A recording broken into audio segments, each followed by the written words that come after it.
Napier's Women's Rest enjoys a unique historical significance, as for its time it was a highly unusual utilitarian First World War memorial designed to benefit women, especially mothers and children, and because of its association as a sibling memorial to the purely monumental Cenotaph, demonstrated the complex post-war debate about appropriate ways to honour the dead.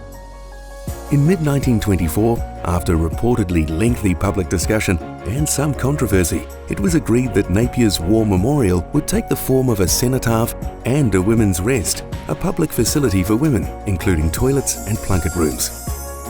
Both facilities were to be erected at the northern end of Napier's Clive Square.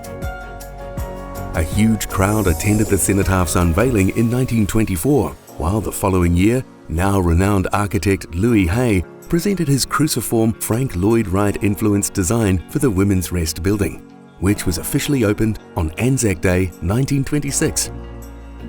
It was at this time that the northern end of Clive Square became officially known as Memorial Square.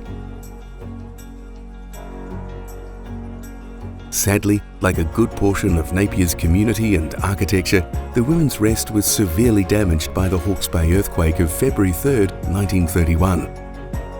This resulted in the 1933 construction of a temporary business centre dubbed Tin Town.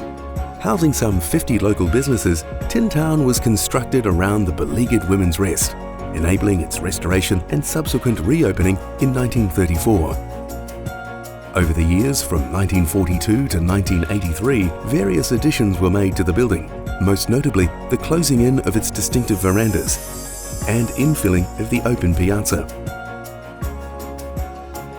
Fast forward to 2013 and the advent of modern building regulations, and the decision is taken to close the Women's Rest due to concerns over its ability to withstand a seismic event.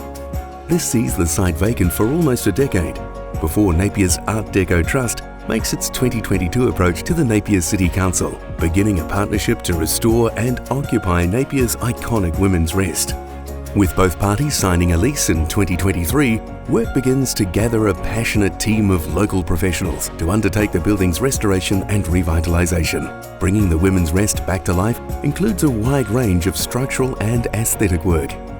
The roof and its Marseille tiles will be painstakingly removed, allowing the building's piazzas and verandas to be reinstated. Once all the project's construction elements are completed, the roof will be carefully reinstated, and in concert with an all-new modern lighting scheme, Napier's prized Women's Rest will enjoy a new lease on life, once again taking its place as one of the city's prized Art Deco jewels.